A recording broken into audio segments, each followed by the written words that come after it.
Langkah tegas akhirnya diambil Sarwenda untuk meredam permasalahan dugaan adanya hubungan tak biasa antara dirinya dengan veteran anaknya yang selama ini terus saja diperbincangkan oleh warganet.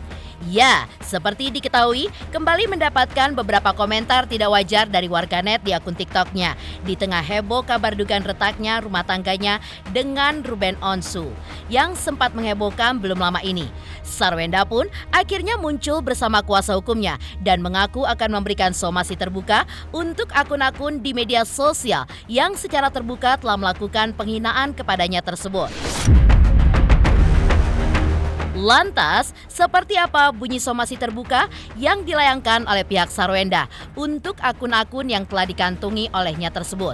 Seperti apa pula perasaan sedih dan juga kecewa yang diungkapkan oleh Sarwenda akan hubungannya dengan sang anak yang dinilai tidak biasa tersebut? Benarkah pula jika somasinya tidak ditanggapi selama kurun waktu yang ditetapkan, Sarwenda bersama kuasa hukumnya segera akan menyeret akun-akun tersebut?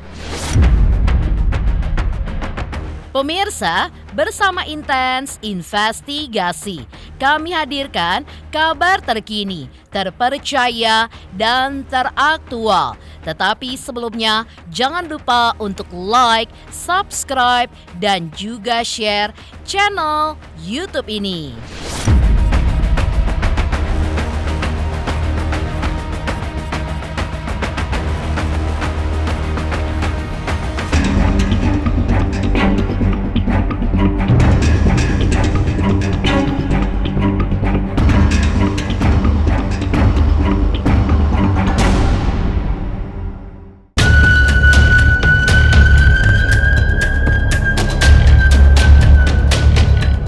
Pemirsa Intens Investigasi, sudah bukan rahasia lagi jika kedekatan Sarwenda dengan veteran anaknya memicu beberapa komentar yang tidak biasa dari warganet yang selama ini memperhatikan kehidupan mereka. Sarwenda tidak kuasa lagi menahan air matanya, tangisnya pun pecah, menceritakan betapa sedih hatinya sebagai seorang ibu. Ya, seperti diketahui, Sarwenda baru saja memberikan komentar di beberapa akun di media sosial TikToknya yang kembali berkomentar negatif terkait hal ini. Benar saja, siang hari kemarin, Sarwenda didampingi kuasa hukumnya mengambil langkah tegas untuk menyelesaikan permasalahan yang agaknya tidak kunjung selesai tersebut. Sarwenda mengaku dengan terpaksa mengambil langkah tegas karena dikhawatirkan kabar terkait hal ini mampu mengaruhi mental maupun psikisnya dan anak-anaknya. Terlebih lagi, buah hatinya pun kini sudah tumbuh dewasa dan cepat atau lambat akan mengetahui kabar yang masih simpang siur tersebut. Jadi setelah diskusi panjang dengan kuasa hukum saya, karena ini masalah sudah bergulir lama sekali dan akhirnya saya memberanikan diri untuk mengambil tindakan tegas. Kenapa harus tegas? Karena berita ini sudah berlarut terlalu lama banget dan sudah sangat mengganggu saya dan mengganggu anak-anak saya juga, karena posisinya saya juga harus menjaga mental anak-anak saya, kelangsungannya mereka. Seperti yang saya selalu bilang, mereka udah mulai bertumbuh besar, ada yang udah besar juga, udah bisa baca, udah tahu juga. Jadi saya harus menjaga dan melindungi mereka semuanya. Jadi pemberitaan seperti ini sangat mengganggu psikolog anak-anak saya. Jadi kalau ditanya, anak-anak saya punya psikolog, anak punya. Jadi menurut saya, kenapa gara-gara kalian saya harus, anak-anak saya harus seperti itu gitu. Makanya saya akhirnya bertindak karena ini udah bertahun-tahun dan dia juga bisa baca dan banyak teman-temannya juga. Jadi kalau misalnya kalian berpikir seperti itu, kalian coba di posisi saya sebagai seorang ibu yang tidak mau membedakan semuanya, tapi malah di framing yang lain kepada orang-orang yang selalu memframing saya seperti itu. Jadi boleh sekali-kali saya langsung bertanya kepada yang lebih ahli dan mereka yang lebih menyelesaikan semuanya.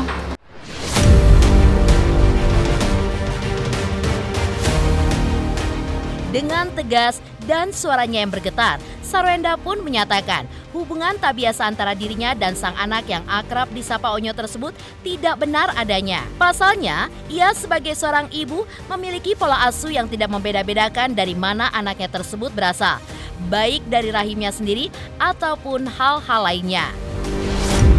Dengan kayak gini saya mau mengklarifikasi semuanya.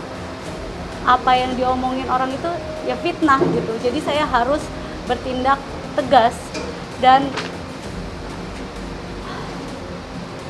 supaya kedepannya nanti tidak mengganggu anak-anak saya. Bukan cuma saya, tapi anak-anak saya. Dan saya nggak mau misalnya ada oknum-oknum yang sengaja memfitnah saya, yang sengaja menyudutkan saya, tidak bertanggung jawab, komen atau mungkin yang mereka membuat opini-opini supaya orang lain juga berpikir seperti mereka, padahal itu sebenarnya semuanya fitnah.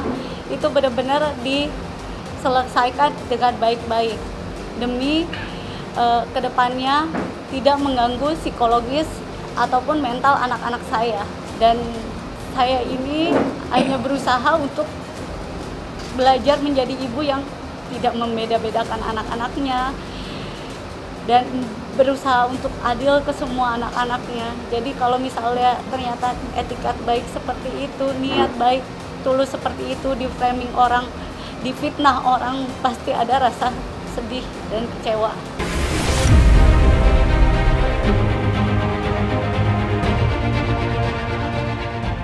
Sementara itu, terkait ketegasan yang diperlihatkan istri Ruben Onsu kali ini melalui kuasa hukumnya, Sarwenda pun melayangkan somasi terbuka selama kurun waktu 3x24 jam untuk segera ditanggapi pemilik akun yang telah disebutkan oleh kuasa hukumnya berikut ini. Yang jika tidak ditanggapi, menurut Sarwenda dan kuasa hukumnya, ia pun terpaksa menempuh jalur hukum, yakni pasal pencemaran nama baik dan Undang-Undang ITE.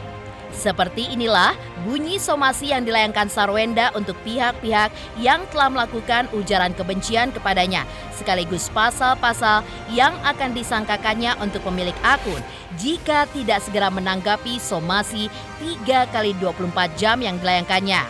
Oke, somasi terbuka. Bertindak untuk dan atas nama klien kami Sarwenda. Dengan ini kami menyampaikan somasi terbuka sebagai tindak lanjut atas dugaan adanya informasi atau informasi elektronik yang menyerang kehormatan atau merusak nama baik dan harga diri klien kami, berupa gambaran atau tulisan yang dituduhkan atau fitnah kepada klien kami dengan maksud diketahui umum dan merugikan klien kami, yang diduga dilakukan oleh pemilik akun TikTok, diantaranya Cancer @andai05065, Sukabakso, N_Aya04, Jaya Mulia @kobil, dan full check bio @full.check.bio, dan yang terakhir J2_P, J2_APS. Maka berdasarkan hal-hal tersebut di atas, kami menghimbau kepada pemilik akun TikTok tersebut di atas hal-hal sebagai berikut. Yang pertama, menyampaikan permohonan maaf kepada klien kami secara terbuka dalam waktu 3x24 jam sejak somasi terbuka ini disampaikan. Yang kedua, menghapus tulisan dan atau gambar atau foto dan atau video yang berisi tuduhan atau fitnah yang menyerang kehormatan atau merusak nama baik dan harga diri klien kami. Dan apabila belum ada realisasi sampai batas waktu sebagaimana disebutkan di atas, maka klien kami akan menggunakan hak sebagai warga negara untuk mengambil langkah hukum dengan mengajukan laporan pidana melalui Kepolisian Negara Republik Indonesia dan atau pengajuan gugatan perdata.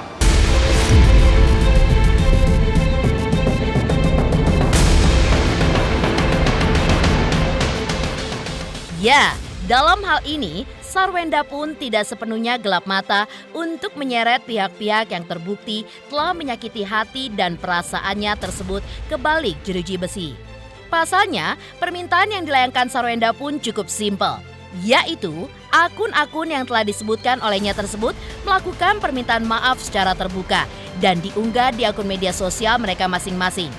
Sarwenda melalui kuasa hukumnya juga menyebutkan bukan karena ia seorang selebriti jika melakukan hal seperti ini. Hal ini menurutnya adalah haknya sebagai warga negara yang jika merasa terzolimi bisa melaporkan hal ini ke pihak kepolisian. Jadi teman-teman media, apa yang kami sampaikan adalah pintu awal untuk permintaan maaf kami buka. Jadi 3 kali 24 jam itu adalah waktu yang kami berikan agar orang-orang yang melakukan framing, ya, orang-orang yang melakukan komentar-komentar yang langsung melakukan fitnah kepada klien kami, tetap Sarwenda sangat membuka pintu maaf. Ya, tetapi dengan syarat tidak boleh mengulangi. Karena apa? Karena yang dijaga oleh Sarwenda ini adalah psikologis anak. Ya, bagaimana framing ini membuat tidak patutlah kita dengar sebenarnya, tapi terus dilakukan. Nah, orang-orang yang framing ini akan kami laporkan, dan yang melakukan komentar-komentar ini kalau tidak melakukan permintaan maaf dengan berat hati, kami tetap akan mengambil hak hukum kami.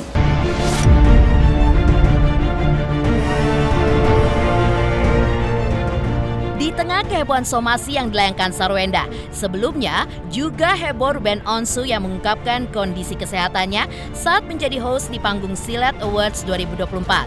Lantas, seperti apakah pernyataan Ruben terkait kondisinya? Pemirsa Intens Investigasi, jangan lupa saksikan terus Intens Investigasi. Dan pastikan jangan lupa untuk like, subscribe, share, dan komen jelang 3 juta subscribers channel Intens Investigasi. Halo, aku Natasha Wilona. Ayo subscribe Intens Investigasi jelang 3 juta subscriber.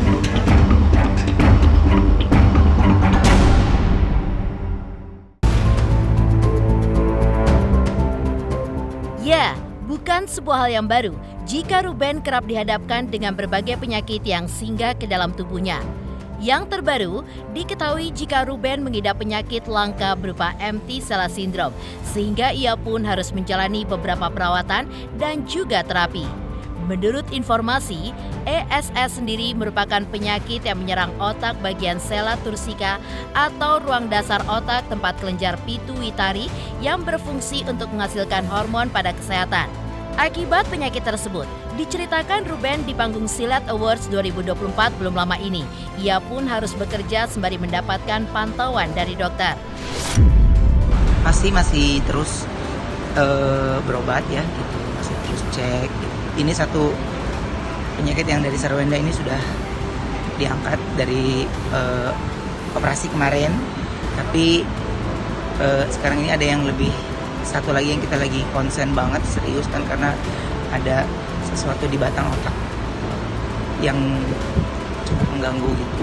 Jadi ya saya mungkin sama Sarwenda, saya bilang kita mungkin adalah yang dipilih sama Tuhan untuk bisa ngelewatin ini gitu. Jadi ya fokus dan ya happy life aja. Jadi berusaha dan selalu senang dalam menjalani hari-hari, nganter anak sekolah, ya pokoknya sekarang ini lagi nggak mau banyak buang waktu untuk hal yang nggak penting gitu. Jadi mau banyak buang waktu untuk keluarga dan keluarga aja. Kalau kondisi kesehatan sekarang ini ya seperti yang lo lihat tadi memang gitu. Jadi sebelum kayak live gitu ada beberapa hal yang kayak misalnya ini studionya dingin banget gitu. Terus jadi dari gue pasti masih teleponan sama si dokter kayak tadi, pasti mereka mau sebelum gue live mereka make sure untuk kondisi gue dulu gitu ya, mata terus juga obrolannya gitu. Jadi ya yang seperti yang lo lihat tadi gitu ya, dari itu pasti terus gue lakuin gitu. Dan semuanya ya pantauan dokter. Kalau ada sesekali ketika gue lagi tegang nih gitu ya, pikirannya terus gak relax, jadi bisa 45 second itu blur, bisa blur bener-bener blur. Jadi gue harus berhenti, harus berhenti aktivitas apapun. Jadi kayak misalnya datang ke kerjaan yang minimal gue udah kasih tau dulu. Kalau gue tiba-tiba begini, paham ya. Nah, cuman yang paling mengerikan kan kalau kita masih lagi bawa mobil ya, gitu. Jadi, tapi gue sudah ya pelan-pelan berdamai dengan diri, terus tidak mau apa namanya rengek gitu ya, sedih nggak lain karena gue percaya yang lagi gue lewati sekarang ini Tuhan lagi kasih cerita gue dengan cerita yang berbeda.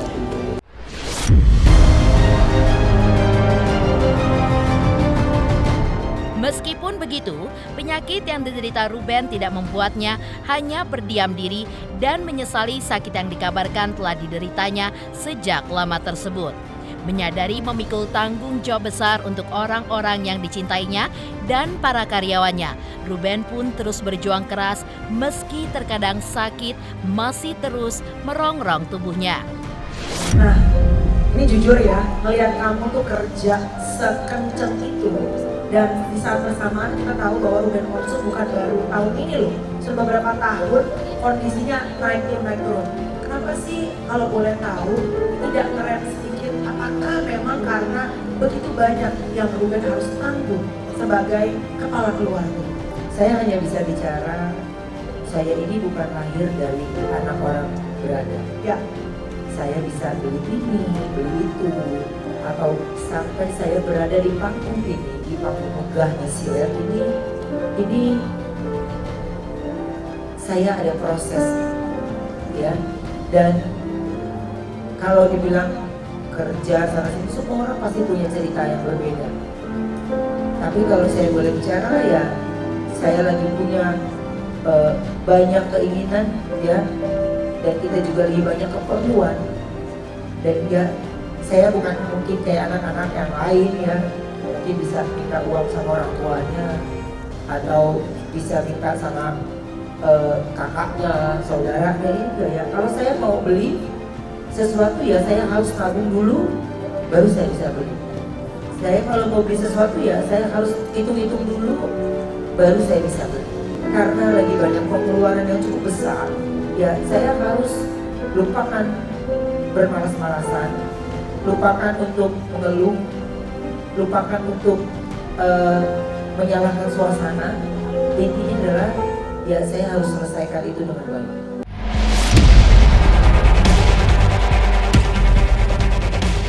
Sementara itu, penyakit yang diderita Ruben kabarnya juga memicu sakit di bagian kepala yang sangat jika sedang kambuh.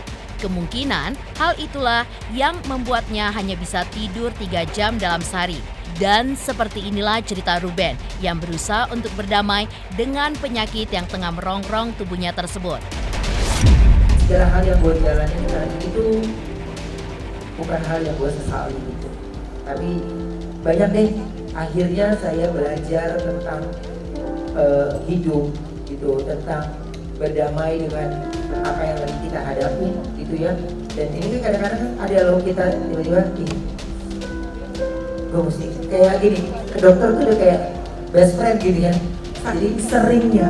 Iya, saking seringnya, dan gue selalu supaya sebelum terlambat gue lebih baik semua serahkan sama tim medis.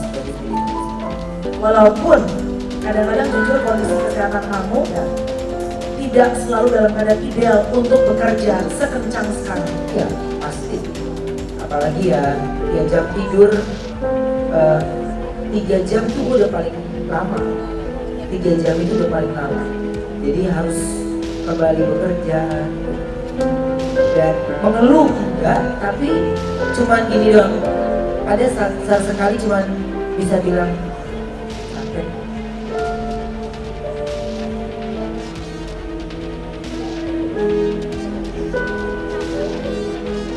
Kalau Oma lagi capek banget, siapa orang yang kamu biasanya? Kan aku tuh kayaknya sama bagian teman artis juga, aku dan juga sendirian kerja. Siapa orang yang Oma datangi untuk bisa memberikan kekuatan saat kamu lagi lelah kamu? Dia. No one, gak ada.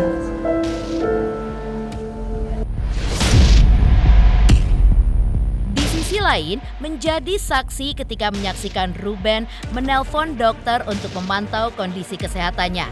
Seperti inilah keprihatinan Melanie Ricardo perihal kondisi Ruben Onsu. Pemirsa Intens Investigasi, jangan lupa saksikan terus Intens Investigasi. Dan pastikan jangan lupa untuk like, subscribe, share, dan komen jelang 3 juta subscribers channel Intens Investigasi. Halo, saya Krisdayanti. Ayo subscriber Intens Investigasi jelang 3 juta subscriber. Wow, banyak.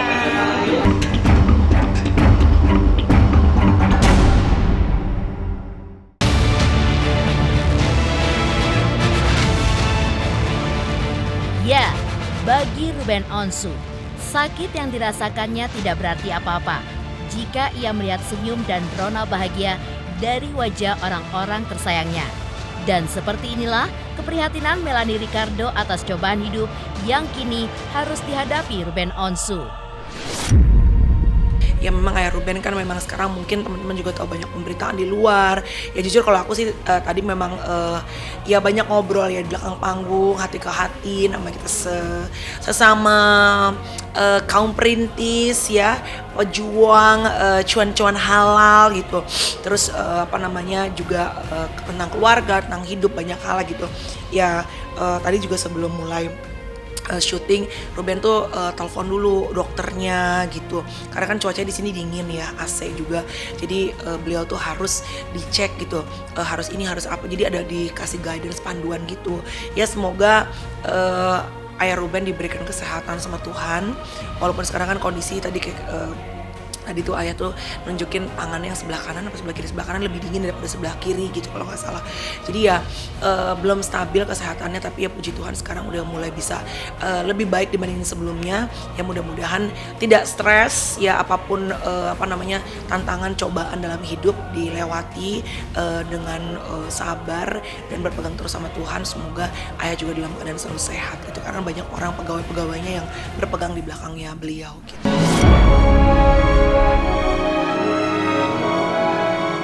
Pemirsa Intens Investigasi, jangan lupa saksikan terus Intens Investigasi. Dan pastikan jangan lupa untuk like, subscribe, share, dan komen jelang 3 juta subscribers channel Intens Investigasi.